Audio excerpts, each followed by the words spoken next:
안녕하세요. 라이트TV 이상재 홍수장입니다. 대단한 애가 또 하나 왔네요. 얘는 또 뭡니까? 혼다의 NT1100입니다. 보고만 있어도 딱 어딘가로 막 가야 될 것 같은 그런 모델입니다. 뒤에 백만 딱 봐도 투어러 날 보내줘, 멀리 보내줘, 그렇게 얘기하고 있는 투어러인데, 송 기자는 이것도 또 해외에서 먼저 보고 왔죠? 네, 맞습니다. 이것도 역시 작년 밀라노에서 열렸던 아이크마 행사장에서 만났는데요. 좋은 건 다 보고 다녀요 먼저. 나도 못 갔는데. 근데 또 워낙에 그때 당시에 네. 그 ADV350, 저희가 지난 시간에 보여드렸던 ADV350과 함께 가장 주목받는 모델이라 정말 요거 모델에 앉아보려고 사람들이 막 줄을 엄청나게 서 있는 모습도 봤거든요. 저도 영상으로 찍어온 영상도 보고 뭐 오피셜 영상도 보고 했는데 관심도가 엄청나게 많았던 걸 기억을 하는데, 얘는 DCT 편한 투어러, 그 개념이 딱 박혀있는 빠르고 편하고 그런 모델이라고 저는 인식이 빡 돼서 일단 저는 너무 마음에 들어요, 솔직히. 어떻게 보면 저희가 전 시간에 보여드렸던 ADV350이 일상생활에서 제가 너무 사고 싶은, 가지고 싶은 그런 모델이라고 한다면, 주말이 딱 되면 이제 얘인 거죠. 주중에는 걔, 주말에는 얘. 얘는 말씀드릴 게 너무 많아요, 사실은. 뭐부터 얘기해야 돼요? 너무 많아서 빨리빨리 좀 해야 될 것 같아.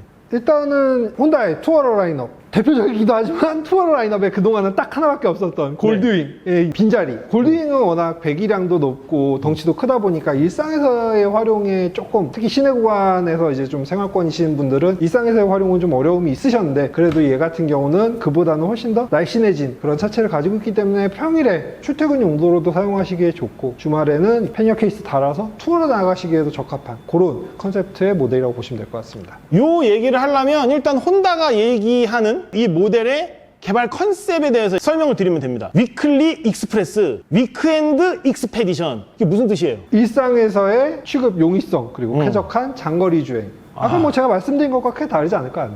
그렇죠. 일상에서 취급 용이성, 주말에 쾌적한 장거리 주행, 이 두 개가 사실 우리가 되게 쉽게 말했지만 이 두 개를 공존하는 거는 그렇게 쉬운 일이 아닙니다. 쾌적한 장거리 주행을 하려면 어느 정도의 볼륨감도 있고 무게 중심이나 여러 가지 뭐 출력, 부가 기능 여러 가지를 다 많이 때려 넣어야 되는데, 넣으면 넣을수록 일상에서의 이 취급 용이성은 어려워져요. 그러니까 좋은 것만 갖다 붙일 수 있어. 가격도 올라가. 그리고 또 다루기 힘들어져. 아까 골드윙 얘기했잖아요. 골드윙에 DCT가 붙었어요? 얼마나 좋아요? 근데 주중에 골드윙을 막 위클리로 이렇게 끄는 사람은 드물단 말이야. 거의 없어요, 사실은. 사양하겠습니다. 그죠? 더 편하고 빠르고 하려고 모터사이클 타시는 분이 대부분인데, 너 주중에 골드윙 타고 다녀. 그러면 손사래를 치시는 분들이 많으실 거예요. DCT가 붙었음에도 불구하고. 그래서 일상의 취급용이성과 쾌적한 장거리 주행이 공존하기가 되게 어려운데, 혼다가 이 두 가지를 어떻게 하면 공존할 수 있을까 고민을 해갖고 요 가운데서 줄타기를 잘해서 내놓은 게 딱 이거라는 거예요. 그런데 사실 뭐 요게 뭐 갑자기 없었던 모델이 짜잔 하고 등장한 그런 건 아니고요. 보통 이제 요런 거를 가지고 혼다에서는 유러피안 투어러라고 얘기를 많이 하는데, 고인물 컨셉의 얘기를 자꾸 해드려서 죄송하지만 기억나시는 모델들 몇 있으실 거라 생각합니다.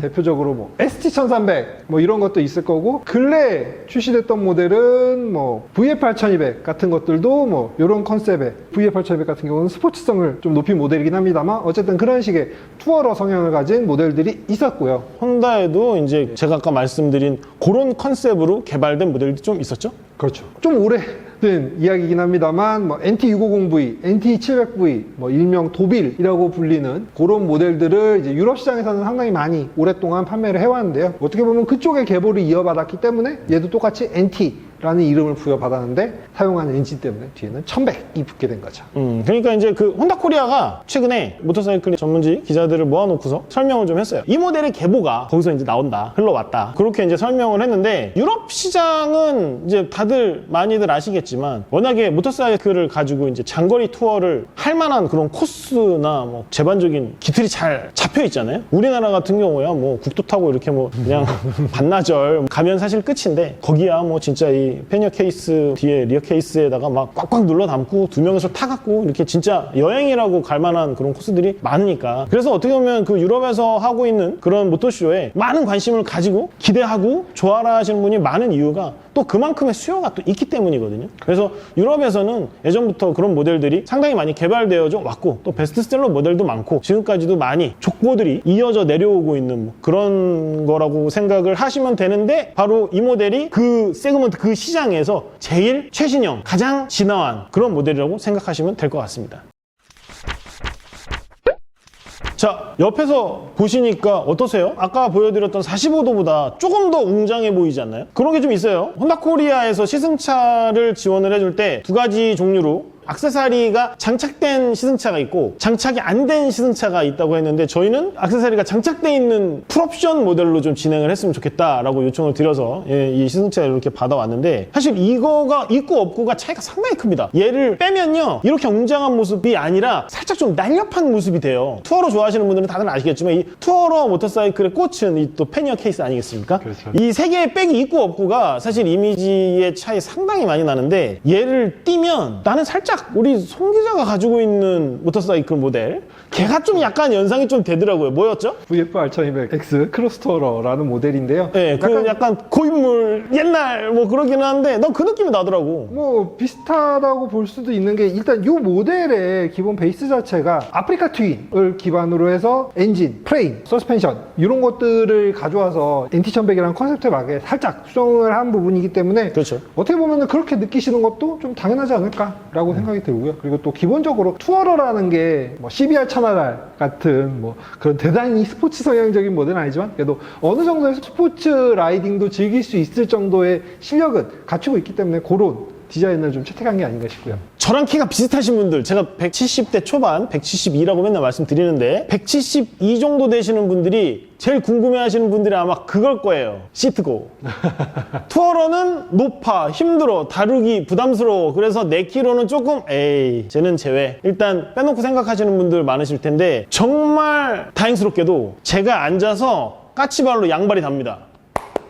박수 쳐야 되는 거죠? 그리고 하나도 안 버거워요. 170 초반이 타기에도 하나도 안 버겁습니다. 진짜로, 농담 아니라. 그리고 DCT잖아요. 뭐가 두려워요? 도전하면 됩니다. 얘는 170 초반의 분들이 충분히 가시권에 놔도 됩니다. 진짜. 일단 기본적으로 수치상으로 시트고는 820mm이기는 한데, 여러분들이 앉으셨을 때 가장 이제 자주 앉으시게 될 시트 약간 앞쪽 부분에 이제 가운데 움푹 파인 부분들을 잘 다듬어 놨기 때문에 네. 발 닿는 부분에 있어서 그렇게까지 걱정 안 하셔도 될 것 같다라는 생각이 들더라고요. 제가 아프리카 트윈을 탔을 때 조금만 낮았으면 하는 그런 아쉬움이 있었어요. 근데 얘는 시트도 좁아. 생각보다 시트고가 높지가 않아. 그리고 밸런스가 예술이에요. 이게 몸집이 헤비하고 밸런스가 좀 안 맞는 모델들은 키가 작고 그런 사람들이 좀 타기에 힘에 붙인다, 좀 버겁다, 조금만 컴팩트했으면 그런 아쉬움이 있거든요. 아, 얘는 살짝 낮은 시트고와 알맞은 밸런스와 그 DCT의 조합이 부담을 완전 쪽 뺐어요, 정말. 그래서 타고 있는 어느 순간 내가 딱 이거를 진짜 제대로 즐기고 있구나 라는 그런 느낌이 명확하게 듭니다. 저 이거 시트차 갖고 와서 타는 동안에 버겁다, 힘들다, 그 약간의 아쉬움이 있잖아요. 시트고 좀만 낮으면 더 재밌게 탈 수 있을 텐데 그런 느낌이 정말 없었어요, 저는. 그래서 반납하기가 싫습니다. 좀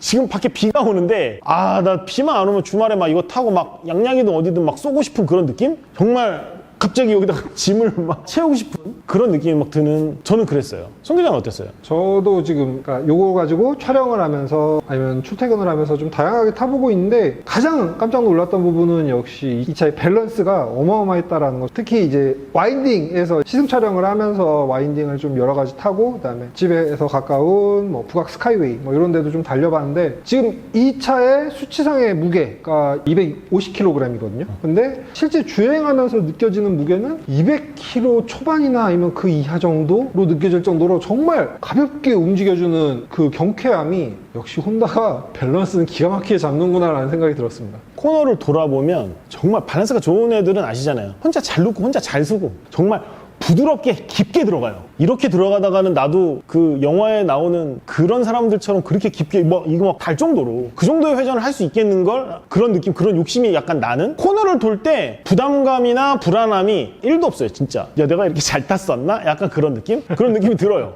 착각에 빠지게 하는. 근데 그건 뭐냐? 얘가 좋다는 거예요. 얘가 다 해주고 있는 겁니다, 사실. 얘에 들어가 있는 온갖 첨단 기능과 잘 맞춰놓은 밸런스와 그런 것들이 착각을 하게 만들어 놓는 거지, 사실 잘 타는 게 아니거든요. 착각에 빠지게 하는 그런 것들. 것들 정말 좋은 차들은 탈 때 자기가 착각에 빠지게 하는 경우가 많습니다. 안 그런 차들을 타보면 확실하게 차이가 나죠. 죽을 것 같은데?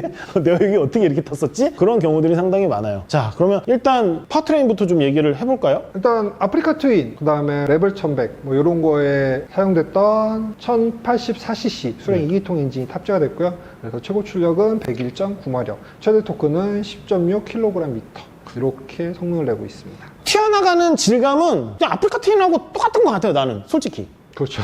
튀어나오고 부동부동하고 막 들썩들썩하고 막 나가려고 하는 그런 느낌은 그냥 나는 아프리카 트윈하고 별 차이점을 못 느끼겠어, 솔직히. 뭐 저도 크게 다르지 않았습니다. 네, 그 질감은 딱 아프리카 트윈이에요, 사실. 나가는 질감은 아프리카 트윈하고 똑같다고 하는데 둘 중 하나를 택하라면 훨씬 더 타기 쉽고요, 훨씬 덜 부담스럽습니다. 키가 172인 제가 뭐라도 얘는 충분히 즐길 수 있는 정도의 수준입니다. 어떻게 보면 아프리카 트윈은 유전자 자체가 오프로드잖아요. 그렇죠. 아프리카 트윈 딱 이미지 딱 생각해봐요. 바로 막 뒷배경이 파리 다카르잖아.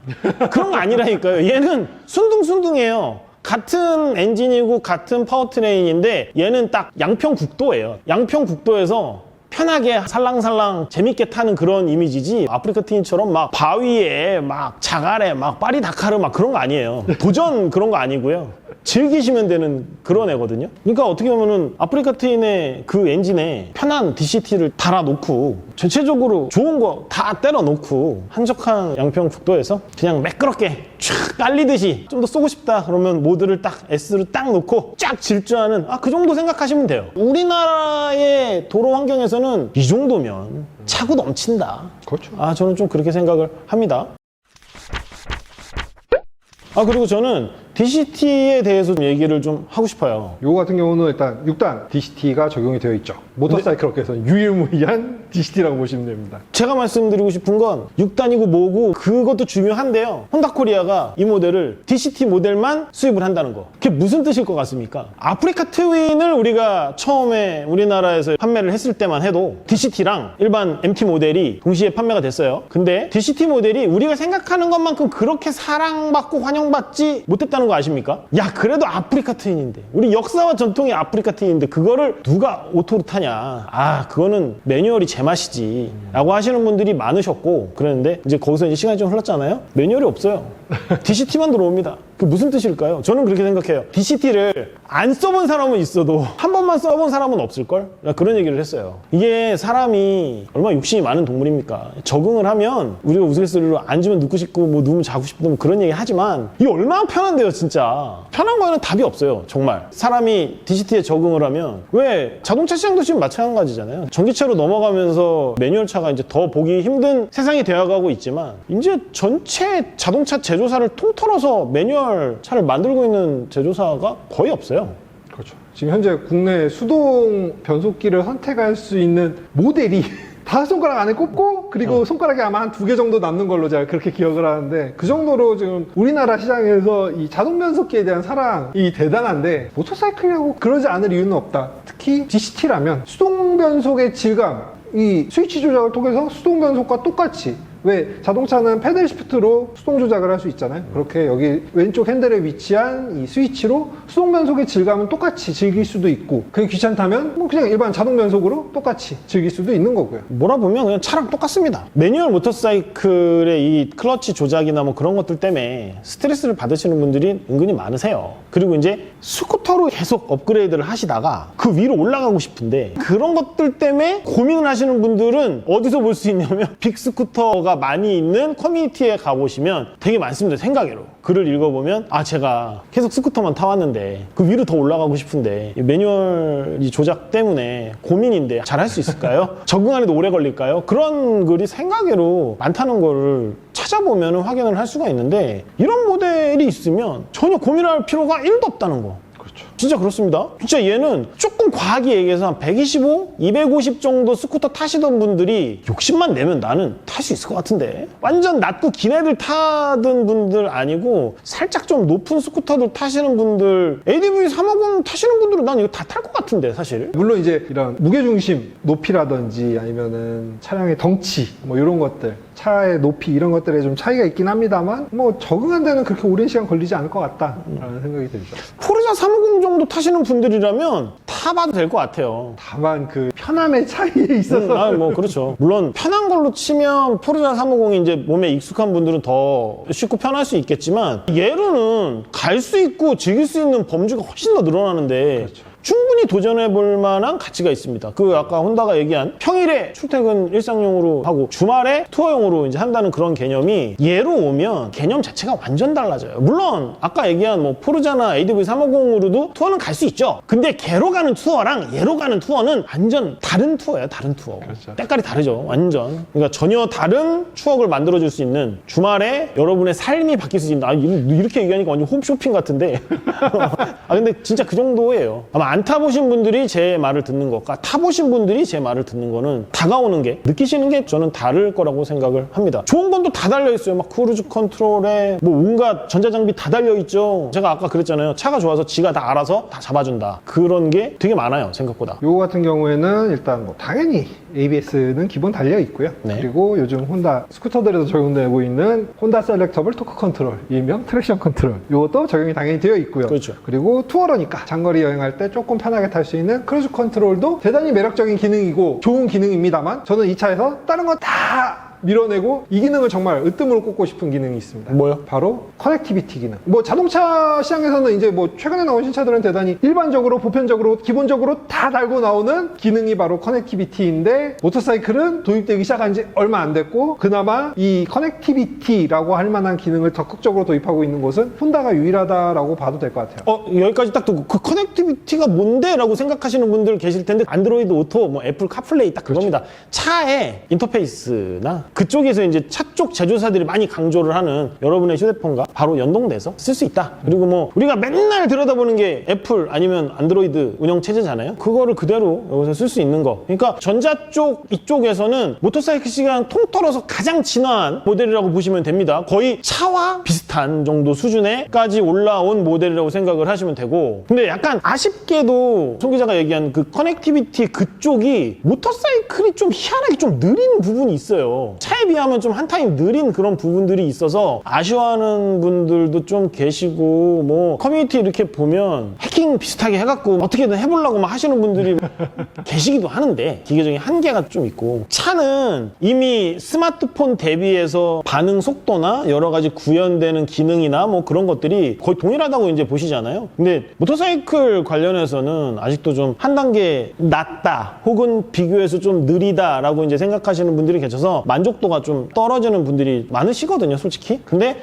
이런 모델 타시면 아마 그 격차가 거의 없다고 보시면 될 겁니다. 그냥 우리 스마트폰하고 비슷한 수준까지 왔다, 모터사이클도. 그래서 그런 부분의 아쉬움이 이제 이런 모델을 타시면 거의 다 해결이 된다. 해외 자료들 이렇게 보면 골드윙이나 제일 플래그십 모델에만 적용되었던 그런 기능들 그런 것들이 이 정도 급까지도 이제 다 내려와서 적응이 돼 있다. 이 정도 모델만 타더라도 커넥티비티 부분에서의 아쉬움이 거의 없다. 그렇게 이해하시면 될 것 같아요. 써보니까 어때요? 완전 편해요? 뭐 말이 필요할까요? 그냥 쉽게 말씀드릴게요. 그동안에 모터사이클 타고 이제 뭐 투어 다니기를 즐기시는 분들 내비게이션 어떻게 해결하셨나요? 대부분 이제 핸들바에다 거치대를 연결해서 장착을 해서 사용을 하는데 또 그렇게 거치대 연결해서 장착해서 쓰다가도 보면은 카메라 센서가 진동 때문에 뭐 고장이 난다더라 뭐 이런 말이 있어서 그럼 도대체 어떻게 해야 되는 거냐 고민이 많으셨겠지만 얘는 그냥 스마트폰과 블루투스 헤드셋을 연결을 해주면 바로 안드로이드 오토, 애플 카플레이를 사용을 하실 수 있습니다. 그러면은 여러분들이 평소에 뭐 차에서 사용하셨던 뭐 카카오 내비, 티맵, 네이버 지도 이런 걸 이용해서 경로 안내를 정확하게 받을 수 있기 때문에 훨씬 더 편리한 거죠. 모터사이클 시장은 여기까지 오는데 되게 오래 걸리기도 했어요. 맞아요. 되게 오래 걸리기도 하고 거치대와 지금도 물론 다들 그렇게 많이 사용하시는 분들이 많으시겠지만 여러 가지 편법과 그런 여러 가지 이상한 방법들까지 총동원해서 어떻게든 이 불편함을 해결하려고 하는 분들이 많았어요. 그리고 이 외부로 노출이 된다는 이런 모터사이클의 특성 때문에 거치대가 뭐 진동을 자꾸 막 별의별 제품들이 사실 다 나왔었거든요. 근데 정말 끝판왕의 정답은 이거예요.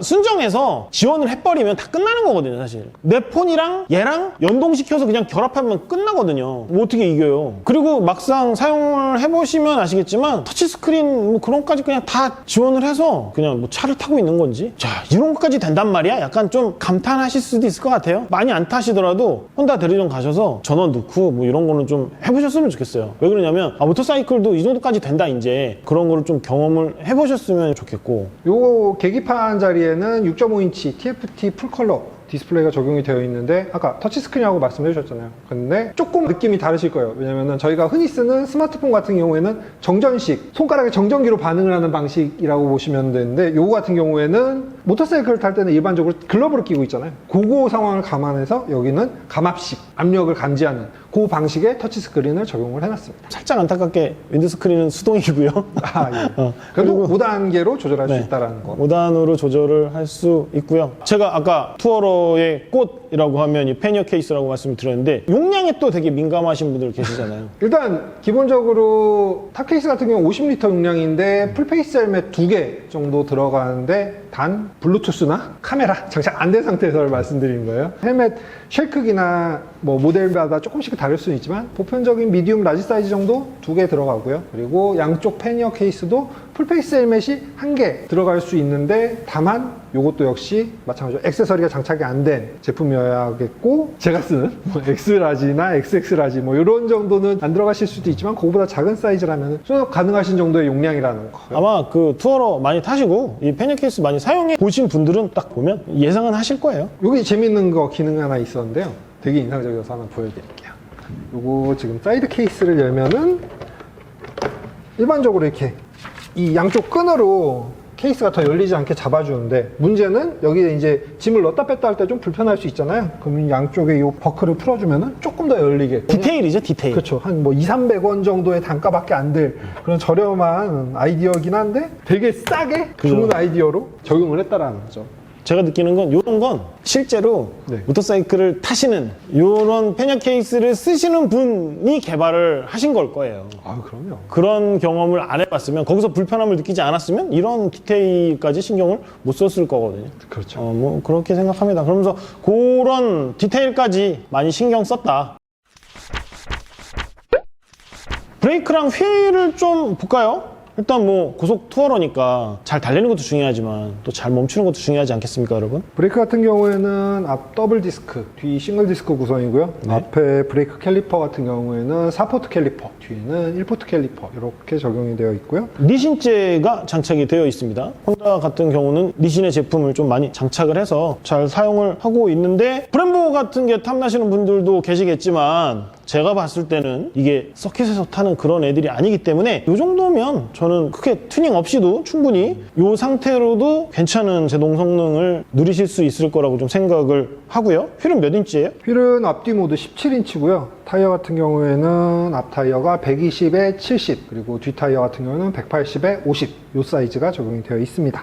되게 민감하신 분들 아니면 제가 봤을 때는 휠, 타이어, 브레이크 이런 것들은 순정 상태로도 투어 하시는데 전혀 뭐 문제될 만한 아쉬움 같은 게 느끼실 만한 거는 저는 없을 거라고 예상을 좀 해봅니다. 그리고 이런 디테일들 머플러가 이렇게 낮게 잘 깔려 있어가지고 이 패니어 케이스 같은 거 장착하고 하는데 전혀 흐트러짐 없이 매칭이 잘 된다는 거 뭐 이런 것들도 저는 상당히 좀 마음에 들고요. 예전에 나왔던 모델들이 생각이 나는 그런 부분들도 있는데 새로운 모델 치고 상당히 라인이나 면 그런 부분들도 잘 빠져서 이쁘게 잘 마무리된 것 같고요.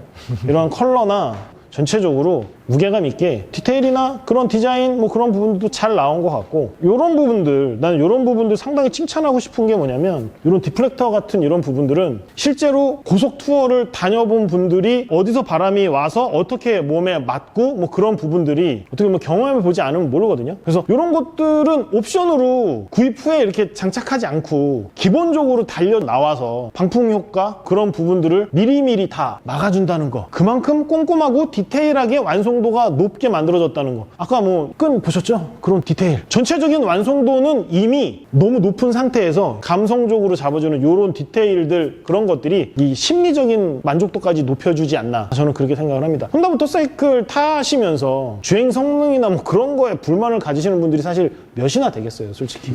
근데 이런 부분들이 오히려 그런 사소한 디테일한 그런 만족도를 높여줘서 좀 더 혼다의 충성도 있는 고객들로 인도하지 않나 그런 생각이 좀 들어요. 그리고 뭐 아까 DCT 얘기 잠깐 했지만 DCT 한번 맛들이면 헤어나올 수 없는 개미족 같은 그런 게 좀 있어서 맛들이면 뭐 약이 없습니다, DCT밖에. 또 그 밖에 뭐 설명드릴 만한 걸로는 뭐 서스펜션 같은 경우에는 앞 서스펜션은 쇼아의 세퍼레이트 펑션 포크 빅 피스톤, 네. 전에도 한번 소개드린 적이 있었는데 양쪽 서스펜션이 분리돼서 각각의 기능을 수행하는 뭐 그런 서스펜션인데 좋은 거라고 생각하시면 돼요. 근데 여기에다가 프리로드를 조절할 수 있는 방식, 요 탑브릿지 쪽에서 조절할 수 있도록 다이얼이 마련이 되어 있고요. 리어 같은 경우에도 이쪽 시트 하단 쪽으로 조절 레버가 달려 있어서 리어의 프리로드 조절 역시 가능하다라는 거. 그 다음에 헤드라이트 같은 경우에는 DRL이 적용되어 있는데요. 주변 조도 상황에 맞춰서 자동으로 온오프 되는 자동 헤드라이트 기능이라고 보시면 되고요. 아까 안드로이드 오토, 애플 카플레이 그 기능을 위해서 오른쪽에는 USB 포트가 장착이 되어 있고요. 혹시 그거 말고 나는 좀 더 많은 전력이 필요함, 아니면은 뭐 겨울철 라이딩을 위해서 전열 장비 이런 것들을 사용하시는 분들을 위해서 12V 전원 소켓도 이 왼편에 마련이 되어 있습니다. 요모조모 이렇게 보면 준비를 되게 디테일하게 잘했고 딱히 옵션으로 할 만한 게 없어요, 솔직히.